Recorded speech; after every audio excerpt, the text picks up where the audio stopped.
ഓം ശാന്തി 19/1/2025 അവ്യക്ത BapDada revise course 30/11/2003. മുരളിയുടെ ടൈറ്റിലാണ് 4 വിഷയത്തിലും അനുഭവത്തിന്റെ അതോറിറ്റിയായി പ്രശ്നങ്ങളെ പരിഹാര സ്വരൂപത്തിലേക്ക് പരിവർത്തനപ്പെടുത്തൂ. ഇന്ന് ബ്രാഹ്മണ ലോകത്തിന്റെ രചയിതാവ് തന്റെ നാനാഭാഗത്തെയും ബ്രാഹ്മണ കുട്ടികളെ കാണുകയാണ്. ഈ ബ്രാഹ്മണ ലോകം കൊച്ചു ലോകമാണ്, എന്നാൽ അതിശ്രേഷ്ഠ അതിപ്രിയ ലോകമാണ്. ബ്രാഹ്മണ ലോകം മുഴുവൻ വിശേഷ ആത്മാക്കളുടെ ലോകമാണ്.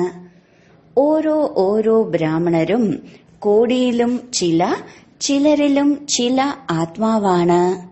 എന്തെന്നാൽ സ്വന്തം അച്ഛനെ തിരിച്ചറിഞ്ഞ് അച്ഛന്റെ സമ്പത്തിന് അധികാരി ആയിരിക്കുന്നു.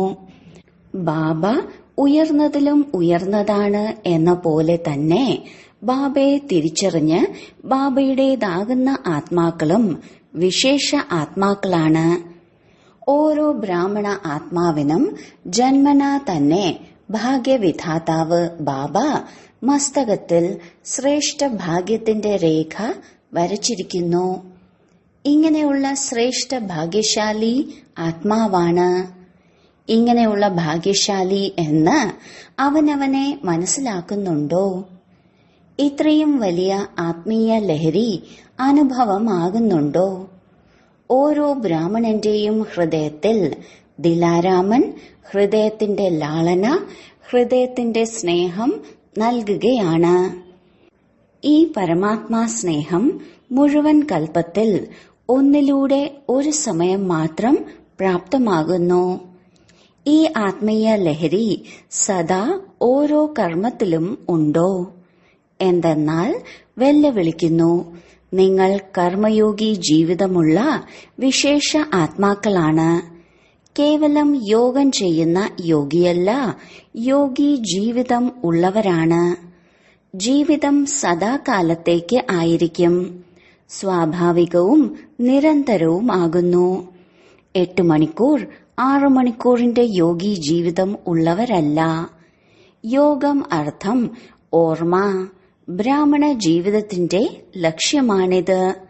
ജീവിതത്തിന്റെ ലക്ഷ്യം സ്വതവേ ഓർമ്മയുണ്ടായിരിക്കും. എങ്ങനെയാണോ ലക്ഷ്യം, അങ്ങനെയുള്ള ലക്ഷണവും സ്വതവേ തന്നെ വരുന്നു. ബാപ്ദാദ ഓരോ ബ്രാഹ്മണ ആത്മാവിന്റെയും മസ്തകത്തിൽ തിളങ്ങുന്ന ഭാഗ്യനക്ഷത്രം കാണുന്നു. ബാപ്ദാദ സദാ ഓരോ കുട്ടികളെയും ശ്രേഷ്ഠ സ്വമാനധാരി സ്വരാജ്യധാരിയായി കാണുന്നു. ഇങ്ങനെ താങ്കൾ എല്ലാവരും സ്വയത്തെ സ്വമാനധാരി ആത്മാവാണ്, സ്വരാജ്യാധികാരി ആത്മാവാണ്. ഇങ്ങനെ തന്നെ അനുഭവം ചെയ്യുന്നുണ്ടോ? സെക്കൻഡിൽ സ്മൃതിയിൽ കൊണ്ടുവരൂ, ഞാൻ സ്വമാനധാരി ആത്മാവാണ്. അപ്പോൾ സെക്കൻഡിൽ സ്വമാനത്തിന്റെ എത്ര ലിസ്റ്റ് വരുന്നു? ഇപ്പോഴും തന്റെ സ്വമാനത്തിന്റെ ലിസ്റ്റ് സ്മൃതിയിൽ വന്നോ? നീണ്ട ലിസ്റ്റ് അല്ലേ? സ്വമാനം അഭിമാനത്തെ അവസാനിപ്പിക്കുന്നു. എന്തെന്നാൽ ശ്രേഷ്ഠ അഭിമാനമാണ്. അപ്പോൾ ശ്രേഷ്ഠ അഭിമാനം അശുദ്ധ ഭിന്ന ദേഹാഭിമാനത്തെ സമാപ്തമാക്കി തരുന്നു. സെക്കൻഡിൽ ലൈറ്റ് സ്വിച്ച് ഓൺ ചെയ്യുന്നതിലൂടെ അന്ധകാരം മാറിപ്പോകുന്നതുപോലെ അന്ധകാരത്തെ ഓടിക്കുന്നില്ല, അന്ധകാരത്തെ മാറ്റാനുള്ള പ്രയത്നം ചെയ്യേണ്ടി വരുന്നില്ല. എന്നാൽ സ്വിച്ച് ഓൺ ചെയ്തു, അന്ധകാരം തന്നെ സമാപ്തമായി പോകുന്നു. ഇങ്ങനെ സ്വമാനത്തിന്റെ സ്മൃതിയുടെ സ്വിച്ച് ഓൺ ചെയ്യൂ, എങ്കിൽ ഭിന്ന ദേഹാഭിമാനം സമാപ്തമാക്കുന്നതിന്റെ പരിശ്രമം ചെയ്യേണ്ടി വരുന്നില്ല.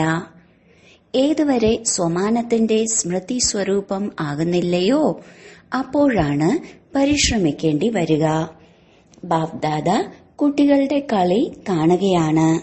സ്വമാനം ഹൃദയത്തിൽ വർണ്ണിക്കുന്നു, ഞാൻ ബാപ്ദാദയുടെ ഹൃദയ സിംഹാസനധാരിയാണ്. വർണ്ണിച്ചുകൊണ്ടും ഇരിക്കുന്നു, ആലോചിച്ചുകൊണ്ടുമിരിക്കുന്നു. എന്നാൽ അനുഭവത്തിന്റെ സീറ്റിൽ സെറ്റാകുന്നില്ല.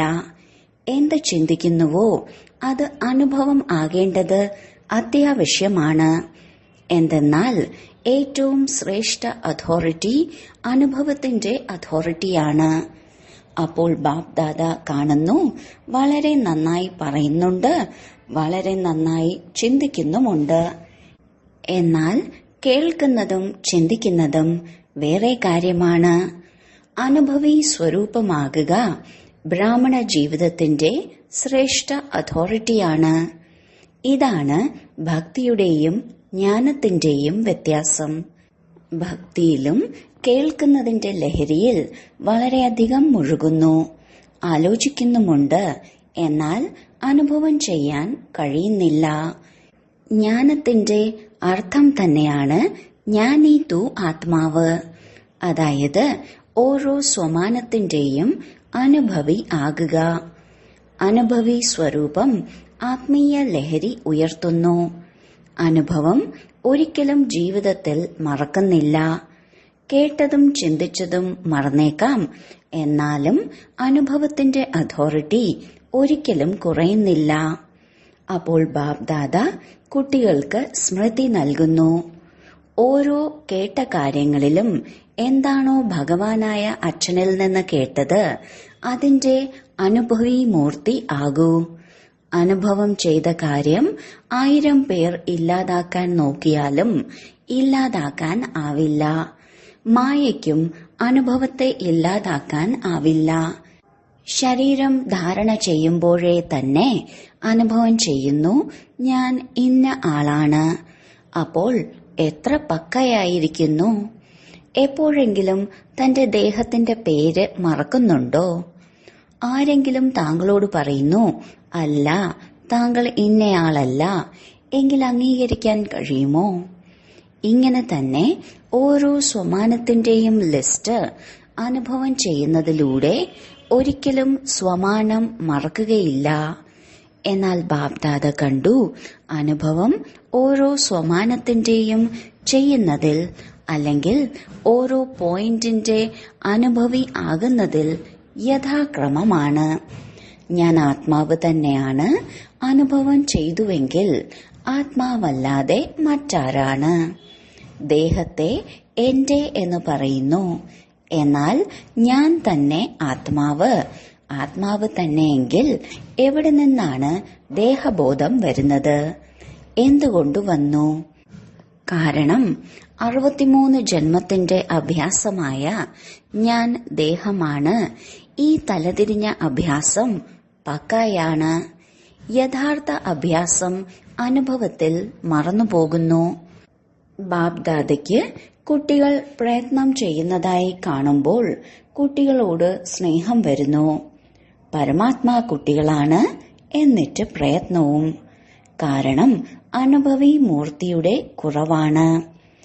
ദേഹബോധത്തിന്റെ അനുഭവം എന്ത് സംഭവിച്ചാലും എന്ത് കർമ്മം ചെയ്യുമ്പോഴും അത് മറക്കുന്നില്ല. എന്നിരിക്കെ ബ്രാഹ്മണ ജീവിതമർത്ഥം കർമ്മയോഗി ജീവിതം.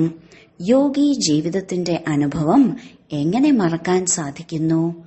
അപ്പോൾ പരിശോധിക്കൂ, ഓരോ വിഷയത്തെയും അനുഭവത്തിൽ കൊണ്ടുവന്നോ? ജ്ഞാനം കേൾക്കുന്നത് കേൾപ്പിക്കുന്നത് സഹജമാണ്. എന്നാൽ ജ്ഞാനസ്വരൂപം ആകണം. ജ്ഞാനത്തെ സ്വരൂപത്തിൽ കൊണ്ടുവന്നു എങ്കിൽ സ്വതവേ തന്നെ ഓരോ കർമ്മവും നോളജ്ഫുൾ, അതായത് നോളജിന്റെ ലൈറ്റ് മൈറ്റ് ഉള്ളതാകും. ജ്ഞാനത്തെ പറയുന്നത് തന്നെ ലൈറ്റ് മൈറ്റ് എന്നാണ്. ഇങ്ങനെ തന്നെ യോഗി സ്വരൂപം, യോഗയുക്ത യുക്തിയുക്ത സ്വരൂപം. ധാരണാസ്വരൂപമർത്ഥം ഓരോ കർമ്മം, ഓരോ കർമ്മേന്ദ്രിയവും ഓരോ ഗുണത്തിന്റെ ധാരണാസ്വരൂപമാകും. സേവനത്തിന്റെ അനുഭവി മൂർത്തി. സേവാധാരിയുടെ അർത്ഥം തന്നെയാണ് നിരന്തരം സ്വതവേ തന്നെ സേവാധാരി. മനസ്സ വാച കർമ്മണ സംബന്ധ സമ്പർക്കം. ഓരോ കർമ്മത്തിലും സേവനം സ്വാഭാവികമായി സംഭവിച്ചുകൊണ്ടിരിക്കുന്നു. ഇതിനെയാണ് പറയുന്നത് 4 വിഷയത്തിലും അനുഭവി സ്വരൂപം. അപ്പോൾ എല്ലാവരും പരിശോധിക്കൂ, ഏതുവരെ അനുഭവി ആയിട്ടുണ്ട്. ഓരോ ഗുണത്തിനും അനുഭവി, ഓരോ ശക്തിയുടെയും അനുഭവി. ചൊല്ലും ഉണ്ട്, അനുഭവം സമയത്ത് വളരെ പ്രയോജനത്തിൽ വരുന്നു. അപ്പോൾ അനുഭവി മൂർത്തിയുടെ അനുഭവം എങ്ങനെയുള്ള പ്രശ്നമായാലും അനുഭവി മൂർത്തി അനുഭവത്തിന്റെ അതോറിറ്റിയിലൂടെ പ്രശ്നത്തെ സെക്കൻഡിൽ പരിഹാര സ്വരൂപത്തിലേക്ക് പരിവർത്തനപ്പെടുത്തിയെടുക്കുന്നു. പ്രശ്നം പ്രശ്നമായിരിക്കുകയില്ല, പരിഹാര സ്വരൂപമായി മാറും. മനസ്സിലായോ? ഇപ്പോൾ സമയത്തിന്റെ സമീപത, ബാപ് സമാനമാകുന്നതിന്റെ സമീപത പരിഹാര സ്വരൂപം ആകുന്നതിന്റെ അനുഭവം ചെയ്യിക്കട്ടെ. ഒരുപാട് കാലം പ്രശ്നം വരുന്നതിന്റെ, പരിഹരിക്കുന്നതിന്റെ ഈ പരിശ്രമം ചെയ്തു. ഇനി ബാപ് ദാദ ഓരോ കുട്ടികളെയും സ്വമാനധാരി, സ്വരാജ്യ അധികാരി, പരിഹാര സ്വരൂപത്തിൽ കാണുവാൻ ആഗ്രഹിക്കുന്നു. അനുഭവി മൂർത്തിക്ക് സെക്കൻഡിൽ പരിവർത്തനം ചെയ്യാൻ സാധിക്കും. ശരി, എല്ലാ വശത്തു നിന്നും എത്തിച്ചേർന്നിട്ടുണ്ട്. ഡബിൾ വിദേശികളും ഓരോ ഗ്രൂപ്പിലും തന്റെ അവസരം നന്നായി എടുക്കുന്നുണ്ട്.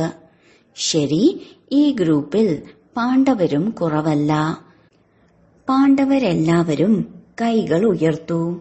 മാതാക്കൾ, കുമാരിമാർ, ടീച്ചർമാർ കൈ ഉയർത്തു. ആദ്യത്തെ ഗ്രൂപ്പിൽ മാതാക്കൾ കൂടുതലായിരുന്നു. എന്നാൽ ഈ ഗ്രൂപ്പിൽ പാണ്ഡവരും നന്നായി മത്സരിച്ചിട്ടുണ്ട്. പാണ്ഡവരുടെ ലഹരിയും നിശ്ചയവും ഇപ്പോഴും മഹിമയിൽ പാടാറുണ്ട്. എന്താണ് പാടാറുള്ളത് അറിയാമോ? 5 പാണ്ഡവർ, എന്നാൽ ലഹരിയുടെയും നിശ്ചയത്തിന്റെയും ആധാരത്തിൽ വിജയിയായി. ഈ മഹിമ ഇപ്പോഴുമുണ്ട്. അപ്പോൾ ഇങ്ങനെയുള്ള പാണ്ഡവരാണോ നല്ലത്? ലഹരിയുണ്ടോ? പാണ്ഡവർ എപ്പോഴെല്ലാം താങ്കൾ പാണ്ഡവരാണ് എന്ന് കേൾക്കുന്നുവോ അപ്പോൾ പാണ്ഡവപതിയെ മറക്കാറില്ലല്ലോ.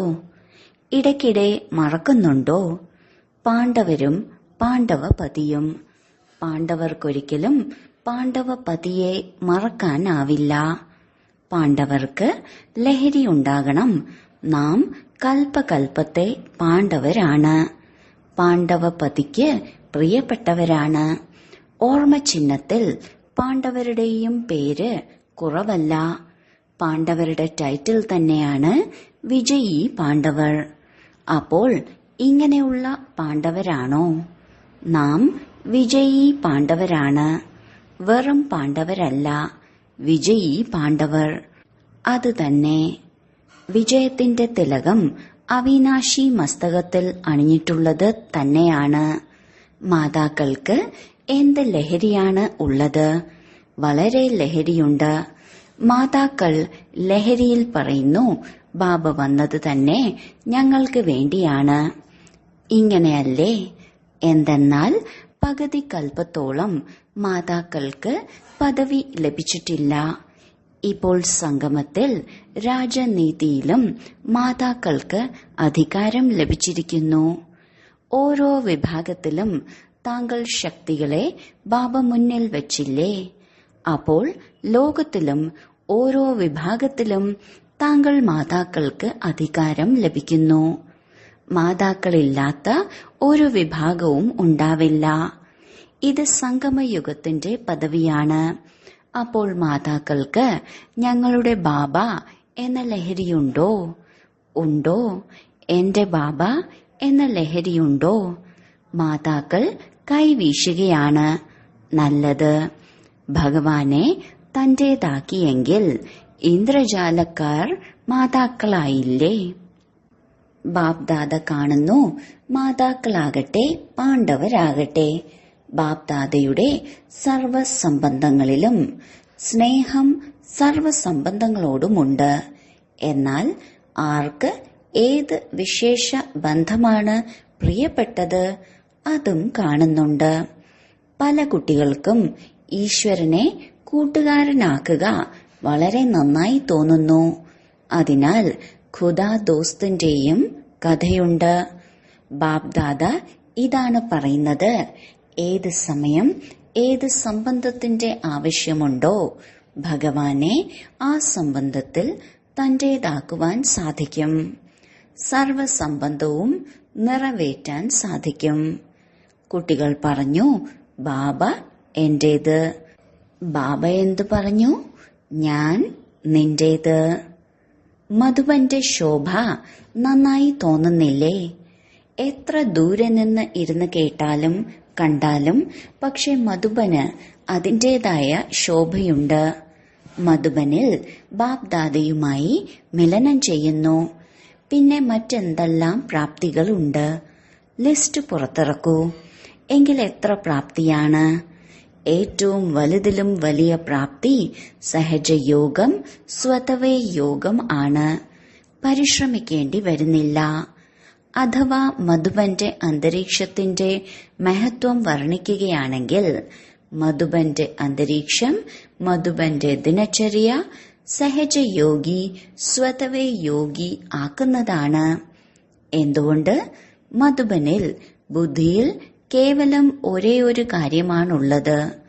സേവാധാരി ഗ്രൂപ്പ് വരുന്നത് വേറെ കാര്യം. എന്നാൽ ആര് മധുബനിൽ റിഫ്രഷ് ആകാൻ വരുന്നുവോ അവർക്ക് എന്താണ് ജോലി? എന്താ എന്തെങ്കിലും ഉത്തരവാദിത്വമുണ്ടോ? കഴിക്കൂ, കുടിക്കൂ, ആനന്ദിക്കൂ, പഠിക്കൂ.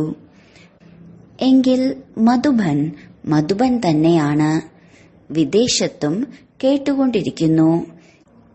എന്നാൽ ആ കേൾക്കുന്നതും മധുബനിൽ വന്ന് കേൾക്കുന്നതിലും രാത്രിയുടെയും പകലിന്റെയും വ്യത്യാസമുണ്ട്. സാധനങ്ങളിലൂടെ ബാപ്ദാദയെ കേൾക്കുകയും കാണുകയും ചെയ്യുന്നവർക്കും സ്നേഹസ്മരണ നൽകുന്നു. ചില കുട്ടികൾ രാത്രി ഉണർന്നും കേൾക്കുന്നു. നല്ലതാണ്. തീർച്ചയായും നല്ലതിലും നല്ല മധുബൻ പ്രിയപ്പെട്ടതാണ്. മധുബനിൽ വരിക നല്ലതായി തോന്നുന്നു. അതോ അവിടെ ഇരുന്ന് മുരളി കേൾക്കുന്നതാണോ നന്നായി തോന്നുന്നത്? അവിടെയും മുരളി കേൾക്കുമല്ലോ. ഇവിടെയും പിറകിലിരുന്ന് ടിവിയിൽ കാണുന്നു. മധുബനിൽ വരിക തന്നെയാണ് നല്ലത്. അങ്ങനെയുള്ളവർ കൈ ഉയർത്തൂ. ബ്രാക്കറ്റിൽ എല്ലാവരും കൈ ഉയർത്തി. ശരി, എന്നാലും നോക്കൂ, ഭക്തിയിലും എന്ത് മഹിമയാണ്. മധുബനിൽ മുരളി വായിക്കുന്നു, ലണ്ടനിൽ മുരളി വായിക്കുന്നു എന്നില്ല. എവിടെയായാലും മധുബന്റെ മഹിമയുടെ മഹത്വം അറിയുക, അർത്ഥം സ്വയത്തെ മഹാനാക്കുക. ശരി, ആരെല്ലാം വന്നിട്ടുണ്ടോ അവർ യോഗി ജീവിതം, ജ്ഞാനി തു ആത്മാ ജീവിതം, ധാരണാ സ്വരൂപത്തിന്റെ അനുഭവം ചെയ്തുകൊണ്ടിരിക്കുന്നു. ആദ്യത്തെ ടേണിൽ വന്നപ്പോൾ ഈ സീസണിൽ വിശേഷിച്ചും ശ്രദ്ധിക്കാനായി പറഞ്ഞത്, ഈ മൊത്തം സീസണിൽ സന്തുഷ്ടമണിയാകണം, സന്തുഷ്ടമാക്കണം. കേവലം ആവുകയല്ല, ആക്കുകയും വേണം. ഒപ്പം ഇപ്പോൾ സമയമനുസരിച്ച് എപ്പോൾ വേണമെങ്കിലും എന്തും സംഭവിക്കാം. ചോദ്യം ചോദിക്കരുത്, എപ്പോൾ സംഭവിക്കും? 1 വർഷത്തിലുണ്ടാകുമോ? 6 മാസത്തിലുണ്ടാകുമോ? പെട്ടെന്ന് എന്തും ഏത് സമയത്തും സംഭവിക്കാം. അതുകൊണ്ട് തന്റെ സ്മൃതിയുടെ സ്വിച്ച് വളരെ ശക്തിശാലിയാക്കൂ. സെക്കൻഡിൽ സ്വിച്ച് ഓൺ, അനുഭവി സ്വരൂപമാകൂ. സ്വിച്ച് ബലമില്ലാത്തതാകുമ്പോൾ ഇടയ്ക്കിടെ ഓൺ ഓഫ് ചെയ്യേണ്ടി വരാറില്ലേ? സമയം എടുക്കുന്നു ശരിയാകുവാൻ. എന്നാൽ സെക്കൻഡിൽ സ്വിച്ച് ഓൺ, സ്വമാനത്തിന്റെ സ്വരാജ്യ അധികാരിയുടെ അന്തർമുഖിയായി അനുഭവം ചെയ്തുകൊണ്ടു പോകൂ. അനുഭവങ്ങളുടെ സാഗരത്തിൽ അലിഞ്ഞു ചേരൂ. അനുഭവത്തിന്റെ അതോറിറ്റിയെ ഒരു അതോറിറ്റിക്കും ജയിക്കാനാവില്ല. മനസ്സിലായോ എന്തു ചെയ്യണമെന്ന്? ബാപ്ദാദ സൂചന നൽകുകയാണ്. എന്നാൽ കാത്തിരിക്കരുത്. എപ്പോൾ എപ്പോൾ എപ്പോൾ അല്ല, ഇപ്പോൾ. Ever ready.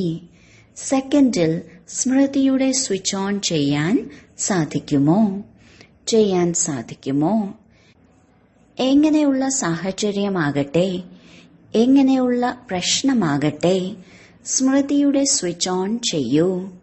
ഈ അഭ്യാസം ചെയ്യൂ. എന്തുകൊണ്ടെന്നാൽ ഫൈനൽ പേപ്പർ സെക്കൻഡിന്റേതായിരിക്കണം, മിനിറ്റിന്റേതല്ല. ആലോചിച്ചുകൊണ്ടിരിക്കുന്നവർക്ക് പാസ്സാകാൻ സാധിക്കുകയില്ല. അനുഭവം ഉള്ളവർ പാസ്സാകും. ഇപ്പോൾ സെക്കൻഡിൽ എല്ലാവരും ഞാൻ പരംധാമ നിവാസി ശ്രേഷ്ഠാത്മാവാണ്. സ്മൃതിയുടെ സ്വിച്ച് ഓൺ ചെയ്യൂ. മറ്റൊരു സ്മൃതിയും ഉണ്ടാകരുത്. ബുദ്ധിയിൽ ഒരിളക്കവും ഉണ്ടാകരുത്. അചഞ്ചലം. ബാബ്ദാദ ഡ്രിൽ ചെയ്യിച്ചു. ശരി, നാനാഭാഗത്തെയും ശ്രേഷ്ഠ സ്വമാനധാരി അനുഭവി ആത്മാക്കൾക്ക് സദാ ഓരോ വിഷയത്തെയും അനുഭവത്തിൽ കൊണ്ടുവരുന്ന, സദാ യോഗി ജീവിതം നയിക്കുന്ന നിരന്തര യോഗി ആത്മാക്കൾക്ക് സദാ തന്റെ വിശേഷ ഭാഗ്യത്തെ ഓരോ കർമ്മത്തിലും പ്രത്യക്ഷ സ്വരൂപം കാണിക്കുന്ന, കോടിയിലും ചിലരായ ചിലരിലും ചില വിശേഷാത്മാക്കൾക്ക് ബാബ്ദാദയുടെ സ്നേഹസ്മരണ നമസ്തേ. ദാദിജിയോട് എല്ലാവരെയും ഉണർവുത്സാഹത്തിൽ കൊണ്ടുവരുന്നതിന്റെ നല്ല കാര്യം ചെയ്തുകൊണ്ടിരിക്കുന്നു. ബ്രാക്കറ്റിൽ ഇപ്പോൾ കോടികൾക്ക് സന്ദേശം നൽകുന്നതിനുള്ള പദ്ധതി നടന്നുകൊണ്ടിരിക്കുകയാണ്. കോടികൾക്ക് മാത്രമല്ല, മുഴുവൻ വിശ്വത്തിലുമുള്ള ആത്മാക്കൾക്കും സന്ദേശം ലഭിക്കാനുണ്ട്. അഹോ പ്രഭു എന്ന് പറയുമല്ലോ. അഹോ പ്രഭു എന്ന് പറയുന്നതിനു വേണ്ടിയും തയ്യാറാകണമല്ലോ. ബ്രാക്കറ്റിൽ ദാദിമാരോട് ഇതും സഹയോഗം നൽകുകയാണ്. നല്ലത്. മധുബനെ സംരക്ഷിക്കുകയാണ്. ശരി, സഹയോഗി ഗ്രൂപ്പ് ലഭിച്ചുവല്ലോ. ഓരോരുത്തർക്കും വിശേഷതയുണ്ട്. എന്നിട്ടും ആദിരത്നങ്ങളുടെ പ്രഭാവം പതിയുന്നു. എത്ര തന്നെ പ്രായമായാലും പുതിയവരും മുന്നേറിക്കൊണ്ടിരിക്കുന്നു. എന്നാലും ആദിരത്നങ്ങളുടെ പാലന വ്യത്യസ്തമാണ്. അതിനാൽ ഗ്രൂപ്പ് നല്ലതാണ്. വരദാനം: വിഘ്നപ്രൂഫായ തിളങ്ങുന്ന മാലാഖ വസ്ത്രം ധാരണ ചെയ്യുന്നവരായ സദാ വിഘ്ന വിനാശകരായി ഭവിക്കട്ടെ. സ്വയത്തെ പ്രതിയും സർവരെ പ്രതിയും സദാ വിഘ്ന വിനാശകരാകുന്നതിന് വേണ്ടി ചോദ്യചിഹ്നത്തിന് വിട നൽകുക. ഫുൾ സ്റ്റോപ്പിലൂടെ സർവശക്തികളുടെയും ഫുൾ സ്റ്റോക്ക് ചെയ്യുക.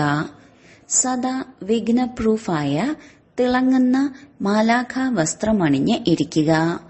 മണ്ണിന്റെ വസ്ത്രം അണിയാതിരിക്കുക. ഒപ്പമൊപ്പം സർവഗുണങ്ങളുടെ ആഭരണങ്ങളാൽ അലങ്കരിച്ചിരിക്കുക. സദാ അഷ്ടശക്തി ശസ്ത്രധാരി സമ്പന്ന മൂർത്തി ആയിരിക്കുക. കമലപുഷ്പത്തിന്റെ ആസനത്തിൽ തന്റെ ശ്രേഷ്ഠ ജീവിതത്തിന്റെ പാദം വയ്ക്കുക. സ്ലോഗൻ: അഭ്യാസത്തിൽ പരിപൂർണ ശ്രദ്ധ നൽകൂ, എങ്കിൽ ഫസ്റ്റ് ഡിവിഷനിൽ മുൻ നമ്പറിൽ വരും. തന്റെ ശക്തിശാലി മനസ്സാ സകാശ് നൽകുന്നതിന്റെ സേവനം ചെയ്യൂ. വാചാ സേവനം സ്വാഭാവികമായതുപോലെ മനസ്സാ സേവനവും ഒപ്പമൊപ്പം ഇനിയും സ്വാഭാവികമാകണം. ശബ്ദത്തിനൊപ്പം മനസ്സാ സേവനവും ചെയ്തുകൊണ്ടിരിക്കുന്നു എങ്കിൽ താങ്കളുടെ സംസാരം കുറച്ചു മതിയാകും. സംസാരിക്കുന്നതിൽ ഊർജം ചിലവാകുന്നു. അത് മനസ്സാ സേവനത്തിന്റെ സഹയോഗം കാരണം ശബ്ദത്തിന്റെ ഊർജം ശേഖരിക്കപ്പെടുന്നു. മനസ്സാ ശക്തിശാലിയായ സേവനം സഫലത കൂടുതൽ അനുഭവം ചെയ്യിക്കും. സൂചന: ഇന്ന് അന്താരാഷ്ട്ര യോഗത്തിന്റെ ദിവസം 3-ാം ഞായറാഴ്ചയാണ്. വൈകിട്ട് 6:30 മുതൽ 7:30 മണി വരെ എല്ലാ സഹോദരീ സഹോദരന്മാരും സംഘടിത രൂപത്തിൽ ഒരേ ഒരു ശുദ്ധ സങ്കല്പത്തിലൂടെ പ്രകൃതി സഹിതം വിശ്വത്തിലെ സർവാത്മാക്കൾക്കും ശാന്തിയുടെയും ശക്തിയുടെയും സകാശ നൽകുന്നതിനുള്ള വിശേഷ സേവനം ചെയ്യൂ. അനുഭവം ചെയ്യാം, ബാബ്ദാദയുടെ മസ്തകത്തിലൂടെ ശക്തിശാലി കിരണങ്ങൾ പുറപ്പെട്ട് എന്റെ ഭ്രകുട്ടിയിലേക്ക് വരികയാണ്. എന്നിൽ നിന്നും മുഴുവൻ ഗ്ലോബിലേക്കും പോയിക്കൊണ്ടിരിക്കുകയാണ്. ഓം ശാന്തി.